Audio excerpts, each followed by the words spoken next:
Mom, this is your favorite son currently on the island of Newfoundland, and I may very well be addicted to Pepsi. This is not news. In fact, you've encouraged me oftentimes to cut back on my Pepsi, and I have been cutting back, but I just recently walked down to the store triumphing over sore legs to get some Pepsi because I needed it. I needed it bad.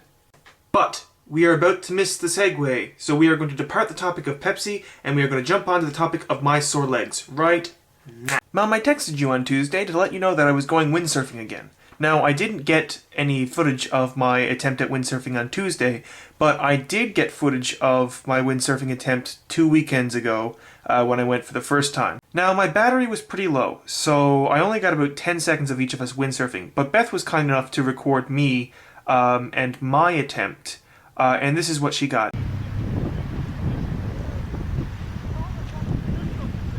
And here we have Josh and Zach.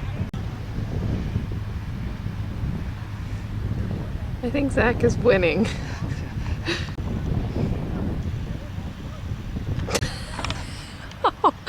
Oh, poor guy. Now, this is very similar to how it would have looked on Tuesday. The board I was using was different, as was the sail, but the choreography was much the same. That is to say, there was a whole lot of falling. Yep. There it is again. Ugh. At least the water was refreshing. No, it wasn't. It was cold. Mom, are you disappointed in me? Are you disappointed that I didn't become a champion windsurfer? Because in hindsight, if you wanted a champion windsurfer, maybe you should have made me windsurf when I was younger. Just a thought.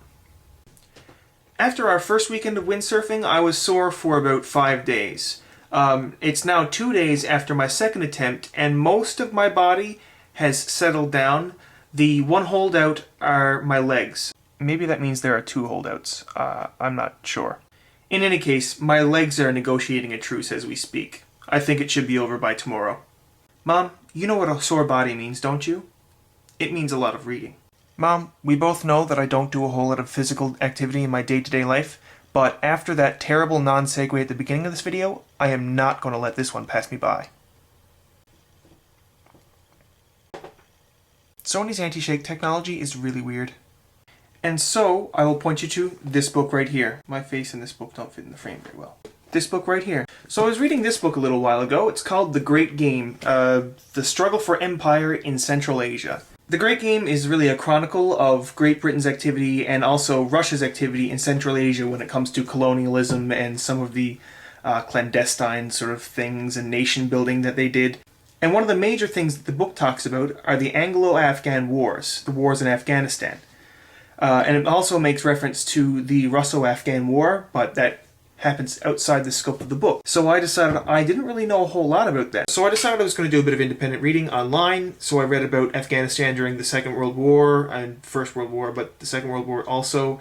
And then the Russo-Afghan War. And then, of course, the takeover of the Taliban. And then up until today. And while I was reading, I came across this reference to this book, The Bookseller of Kabul. And it's written by this journalist from Norway, Anse Seierstad? I'm not quite sure how to say her name. But she arrived in Afghanistan shortly after September 11th, met up with the Northern Alliance, which is the legitimate government of Afghanistan before the Taliban took over, and she marched with them as they took over great swaths of the country with the American support.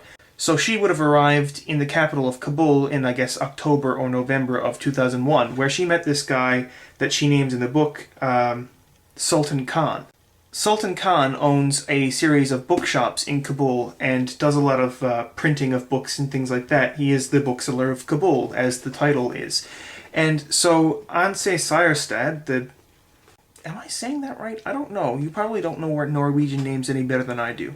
At any rate, the author spent 3 months living with the Khan family, kind of observing and participating in their lives, and this is the book that came out of it. It's described on the front of it as the most intimate description of an Afghan household ever produced by a Western journalist.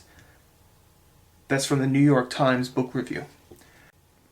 It's fascinating, and I think you actually would really enjoy it. I've got to loan it to Beth because she asked if she could borrow it, but maybe when she's done and I come over for that wedding in September, I can bring it with me and you can read it. So that's it, Mom. I guess this is a lot less focused than the video blog thing that I did for Dad.